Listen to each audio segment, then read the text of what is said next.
Leadership is a learned skill. Welcome to episode number 23. In today's episode, I'm going to show you exactly step by step in the simplest of ways that you can start becoming your own best sponsor. Listen on.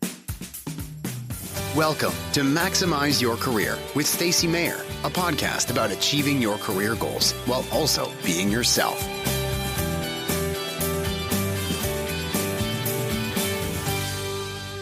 Hello, everyone. Welcome to another episode of Maximize Your Career. I'm your host, Stacy Mayer. Super excited, as always, to be here with you this evening as I'm recording this podcast.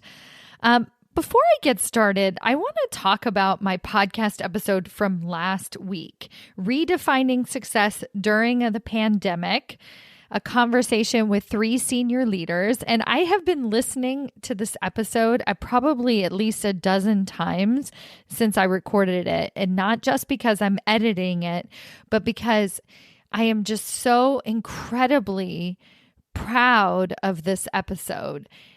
In this episode, I interview 3 clients that I have been working with for over 6 months. Some of them I've been working with for almost a year. And so I've really gotten to know them and challenge them in ways that even they didn't even expect when they first signed up for coaching. And as soon as this crisis hit, as soon as things started happening, I noticed a higher level of leadership coming out of each and every one of them in the way that they were showing up at their organization, in the way that they were speaking up about what they were seeing, in the way that they were coming up with ideas and problem solving and decision making. All of these high performance leadership traits just started pouring out of them. And I just really wanted to use this platform as an opportunity to celebrate everything that they have done. So if you haven't already, after you listen to this episode, go back and listen to episode number 22, where I interview 3 of my clients, and it is just an absolutely incredible interview. I know that you will enjoy it and be super inspired yourself. And after you listen to it, I would love to hear from you. You can leave a review on iTunes by just scrolling down on your screen and popping in and leave me some stars, leave me a review, because this tells more people what to expect out of this podcast. And as you know, my mission is to get more and more talented professionals promoted into senior leadership positions. That includes you, but it also includes the people who are searching for answers on the internet. And so I want them to be able to find this resource, my podcast, and you can help me do that. So please, I really encourage you to share your thoughts about the podcast so that others can benefit, and also so I can know that you're benefiting as well. Speaking of speaking up, I am going to talk to you guys a little bit about that today. So today's episode is titled Becoming Your Own Best Sponsor. What do I mean by that? You are the best person who can speak up about your abilities, about what you enjoy, about your leadership style, about what you want to see more of at your organization, about the solutions that you have to problems. Before I get into all of that, I want to first describe to you what I mean by sponsor. I think a lot of you understand what a sponsor is, but some of you might not know my personal definition. And so I want to lay that out for you first, and then we'll get into the ways that you can, in fact, become your own best sponsor. So the first thing I want to point out is the difference between a mentor and a sponsor. And I think that'll give you the definition of what an actual sponsor is. So a mentor is somebody that you go to for advice. Hopefully you have several of these in your network. If you don't, you can listen to my earlier episode, How to Build Your Own Personal Board of Directors. It includes how to get mentors for you. So that's mentors, is people that you come to for advice, but they're not necessarily people who are going to help you get that next promotion. A sponsor, on the other hand, is somebody that can actually help you get promoted. So they have some influence at your organization. They have some influence in your career. So generally is your boss. It could be someone on the leadership team. It could be somebody else within the organization that has a lot of influence. And I highly recommend that you have at least a couple of sponsors, people who can really influence your career. But what I wanted to point out there is that when I talk about becoming your own best sponsor, it's that you are your best advocate for your career advancement. And if you start to think of yourself as your own sponsor, then you'll realize just the brevity of responsibility that is, that in order for you to make it into senior level leadership position, you have to develop the skill of speaking up about your own abilities, about offering solutions to problems, about sharing with your boss your own professional development goals and not waiting to be asked. So I just wanted you to start really thinking about this. Use this as a mantra over the next few weeks. I am my own best sponsor, and see if that triggers you into action. Now, as I get into this episode, I just also want to point out why it is so important for you to advocate for yourself and to actually speak up about all of these different things that you want or need.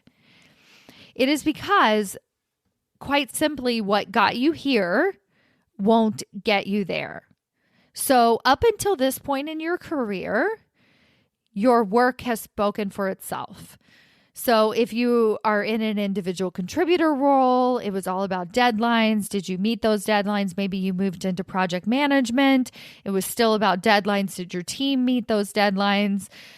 It's about getting called on in the middle of the night. I need you to solve this big problem. It's definitely about waiting to be told what to do. You can offer some solutions to the problems, but it's not about you coming up with these big ideas. And quite frankly, it's not about you talking about your best fit. Your best fit is your knowledge. Your best fit up until a certain point is just like, what do you know and what problems can you help solve for the organization? But that doesn't cut it anymore once you get into higher level senior leadership roles. Once you get into a director level, depending on the type of organization that you work for, but once you get into where you're managing other managers, it's not just super important, but it's like critical that you be able to articulate your own abilities, your own weaknesses, your challenges, that you're having regular conversations about your best fit, about what you do well, what you want to be inspired by, what's inspiring you, offering solutions to much bigger problems, and most importantly, not waiting to be asked. Not waiting to be asked, you know what, Jim? What do you want out of your career? Oh, I'm not sure. Let me get back to you. No, that does not cut it at the vice president level. And so I encourage everyone who's listening, once you get into management, it is so important that you start developing this skill. You don't want to wait until you get into that higher level role and then think, oh gosh, I need to be just as proactive about my career development as I am about my team hitting their deadlines. So that's why I'm offering you these skills, so that even if you are in the early stages of management, you can start shifting this behavior that's going to be critical to your job performance at the higher levels. And if you're already at the higher levels, but you're noticing that you're not really getting the projects that you want, you're not making the impact that you want to be making at your organization, it's because of this one thing, that you're not able to speak up in a way that actually enlists trust with the organization. So they need to be able to trust you that you can lead the organization at that higher level. And one of the ways that they can start trusting you is if you're taking your own professional development seriously. If you can lead your own career development path, then you can lead other people. You can lead at that higher level. So if it's that simple, you just have to speak up, tell your boss what you want out of your career, then why aren't you doing it? And there are three main reasons that I'm going to give you right now as to why I think and what I've seen from other managers as to why they're not doing it. And the first thing is, quite simply, you didn't know the importance of it. You didn't know that you weren't doing it. At some point, your career just happened.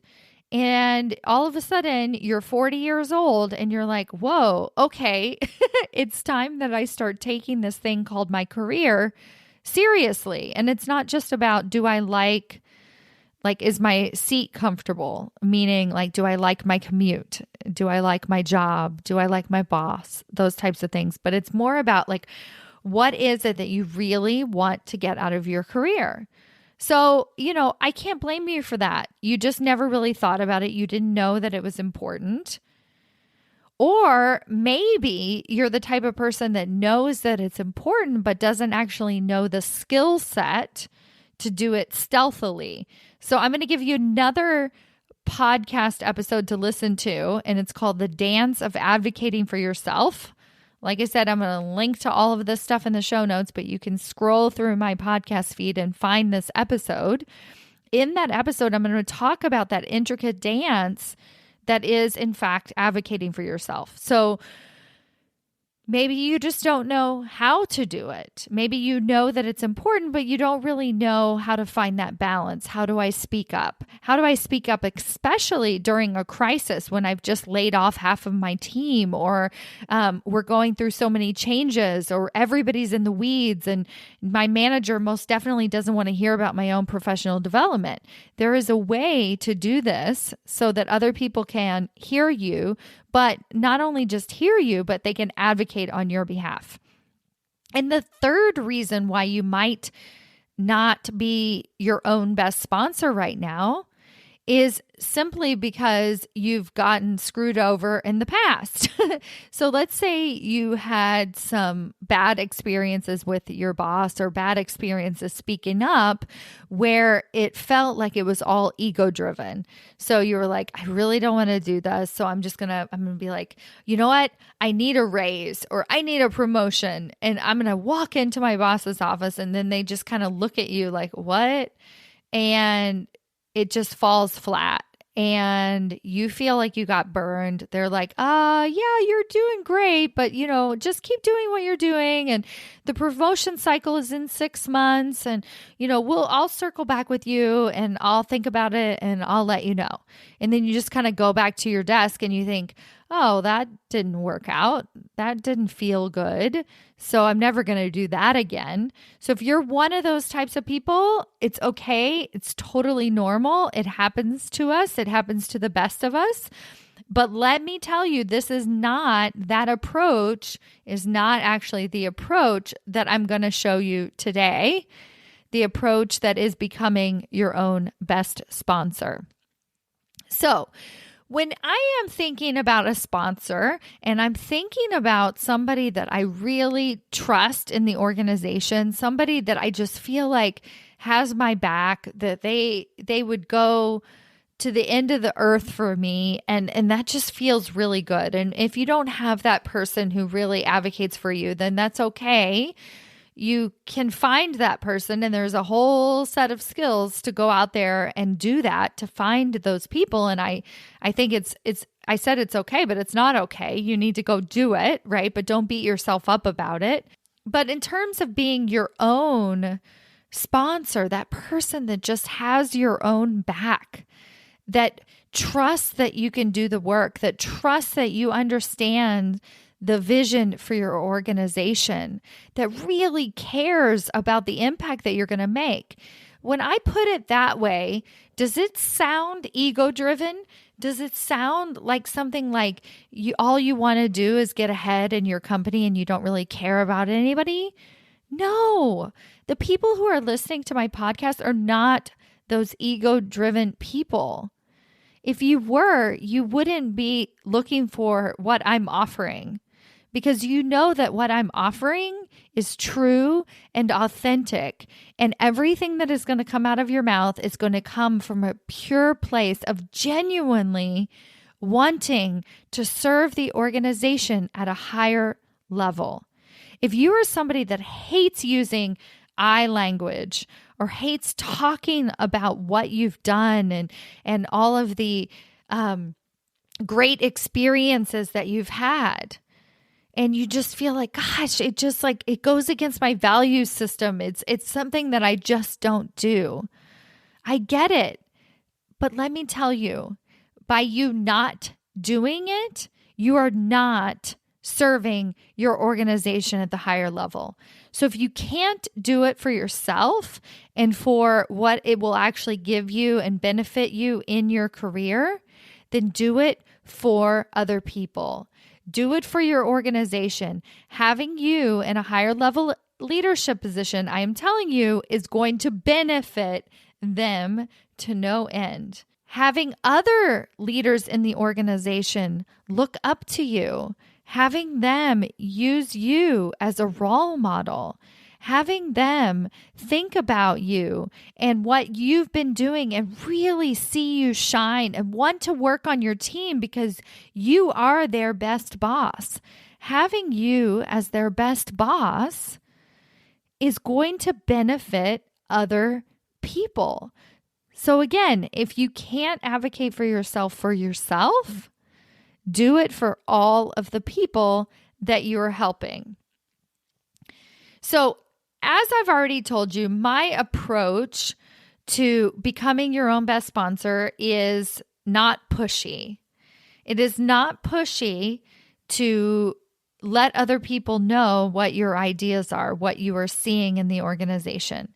It is not pushy to speak up when you see that there's a problem. It is not pushy to notice something that you do really, really well and want to do more of that. These are not pushy things. Now, I used to think this way all the time. I used to think that other people were better at speaking up on my behalf than I was.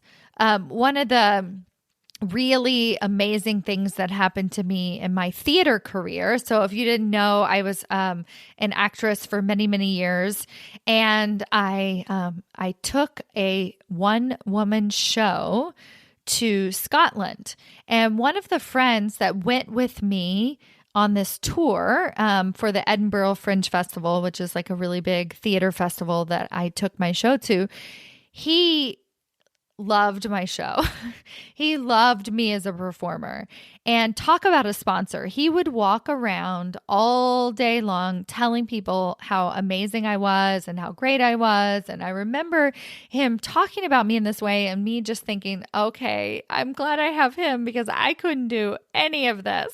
And I realize now that that is absolutely absurd. So here's what I mean by that.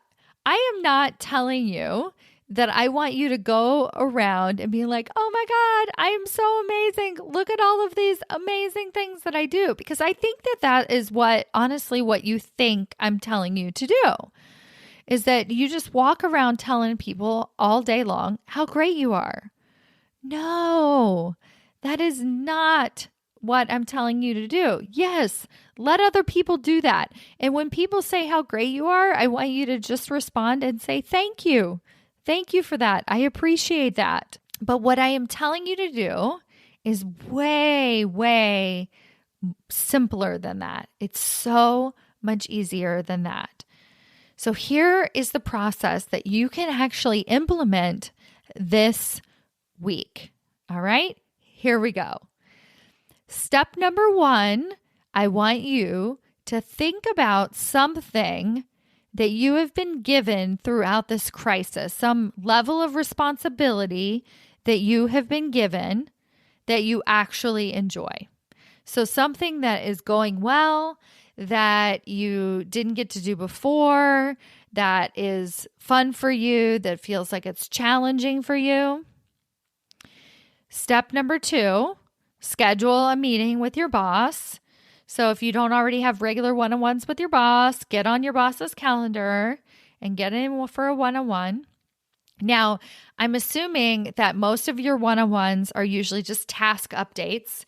So you just go through all of the different things that you're working on. And if it's not, then congratulations. So you're one of the select few that's able to consistently speak about the big picture. That's our goal. That's where we're headed with all of this.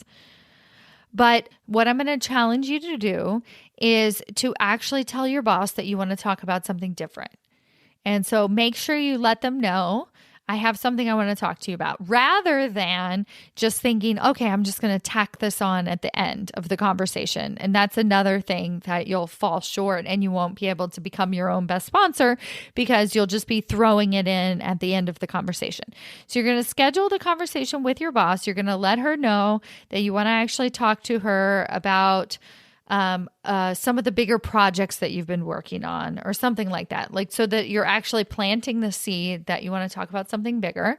Then when you get in, I want you to tell your boss about those things that you'd learned in step number 1 that you're actually enjoying doing, that are fun for you, those projects that you're taking on now that are really enjoyable. And then step number 3, I want you to tie it in with your big goal. So I want you to say something like, this really aligns with my goal to become vice president someday, because I feel like if I'm working on cross-cultural projects or more collaborative projects, then it is definitely an essential skill that I will need once I make it to that level. So now you're having this conversation very genuinely, very openly about what you're enjoying doing right now because of this crisis, the responsibilities that it's bringing out of you. And then you're going to move into how that ties into your bigger goal. So that's it. It's quite simple. It's not bragging. It's not boastful. I want you to do this and check in with yourself. Ask yourself, how did it go? Give yourself an evaluation. What felt awkward? What do I want to do different next time? What did I really enjoy? What did I learn about myself? And then rinse and repeat, rinse and repeat, rinse and repeat. We're going to do this over and over and over again with various different people in various different ways. That's the skill. That's the learning. And that's the way that you're going to do it over and over and over again. You're just going to make it part of your leadership. It's going to become part of your leadership style. I am telling you that if you start doing this, even in the smallest of ways, you will so quickly be able to move in to making a bigger impact of your organization right now. You are going to get better projects. You're going to get more respect. You're going to start building trust with the leadership team that you can lead at that higher level. And you know what comes next? A promotion and more money. You get to make a bigger influence at your organization, and you get rewarded for it in the end. So I challenge you to do this very simple, small challenge this week. Don't think about it too much. Don't overthink it. Just do it and see how it goes. Thank you so much for listening, and have a wonderful week. Take care. Bye. Before you go, I want to share with you a very special opportunity to take this work that you've learned today one step deeper. I am offering a series of free, live, interactive webinars called How the Biggest Career Jumps Are Made During Times of Crisis. I'll share with you exactly how you can become your own best sponsor and other ways that you can leverage your career even during this time. Sign up for free at stacymayer.com/crisis webinar. That's STACYMAYER.com/crisis webinar. I'll see you there. Bye.